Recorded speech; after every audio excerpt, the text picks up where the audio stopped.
Pinagbabantaan umano ang ilang mga kaanak ng mga biktima ng drug war na gusto ngang magtungo ng The Hague, the Netherlands para po sa paglilitis kay dating Pangulong Rodrigo Duterte.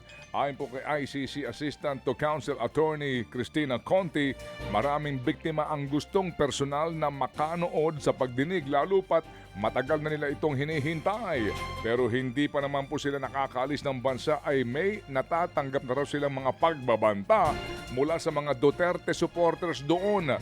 Naghahanta na rin daw sila sa mga pambabash online.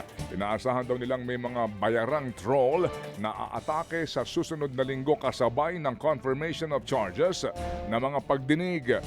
Nahaharapin dapat ng dating Pangulong Duterte na magsisimula po naman sa Pebrero 23. Posible po raw na magharap ang prosecutor ng dalawang testigo na may kinalaman sa pagpapatupad po ng war on drugs. Magugunitang na ang self-confessed Davao Death Squad hitman na si Edgar Matubato at dating police colonel na si Royina Garma ang napaulat na maaaring tumestigo sa kaso ni Duterte. Pero sabi po ni Conti, wala pang nilalabas ang prosecution kung sila ang ihaharap na mga testigo. Sa ngayon po'y nasa pre-trial stage pa lamang ang kaso ni Duterte at posibleng madagdagan pa ang mga tao na kakasuhan at aarestuhin. Dudulog naman sa Korte Suprema si dating Justice Secretary Vitaliano Aguirre matapos siyang idawit ng ICC bilang co-perpetrator o kasabwat sa drug war ni dating Pangulong Rodrigo Duterte.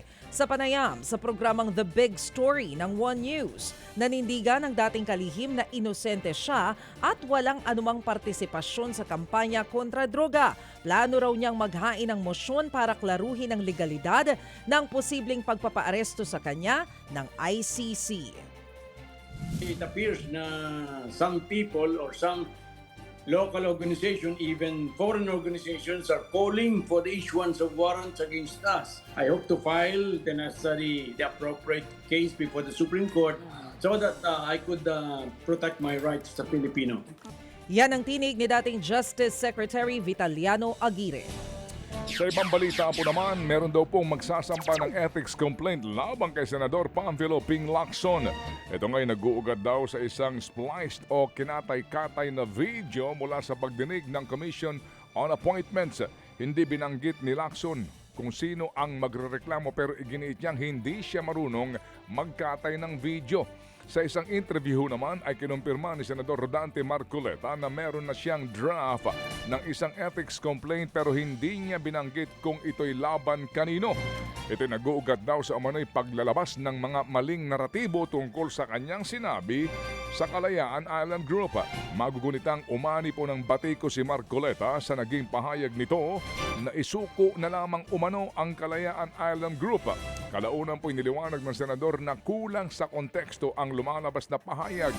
Nasabi niya lang daw ito nang naisuko ang kalayaan dahil sa nagkakaproblema na roon. Hindi binanggit ni Marcoleta kung sino mismo ang nasa likod ng splice video. Pero anya, pinagduktong-duktong ito para gumawa ng maling naratibo na kalaunay po'y ikinagalit nga ng mga taga-Pag-asa Island. Hirap namang tugisin ng mga otoridad ang puganteng si Atong Ang. Ayon sa Interior Department, 10 raid na ang natakasan ng negosyante kahit umabot na sa 20 million pesos ang patong niya sa ulo. Nahaharap si Ang sa patong-patong na kaso kaugnay pa rin sa pagkidnap at pagpatay sa mga nawawalang sabungero. Una nang lumabas sa mga ulat na posibleng tumakas na papuntang Thailand o Cambodia si Ang. Pero itinanggi na rin ng Cambodian government na nagtatago sa kanila ang negosyante. Nangako naman ng DILG na hahanapin nila si Ang at aarestuhin sa lalong madaling panahon. Sa ilang pang tampok na balita, malalaman na po raw sa Disyembre kung sino ang magiging pambato ng oposisyon sa 2028 presidential elections ay talaga naman. Ayon kay Senador Risa Ontiveros, si Vice President Sara Duterte daw ang pinakamalakas na kandidato sa pagkapangulo. Pero nanindigan po ang senadora na hindi sila basta-basta aanib sa mga partido na hindi nila pareho ang mga ipinaglalaban daw.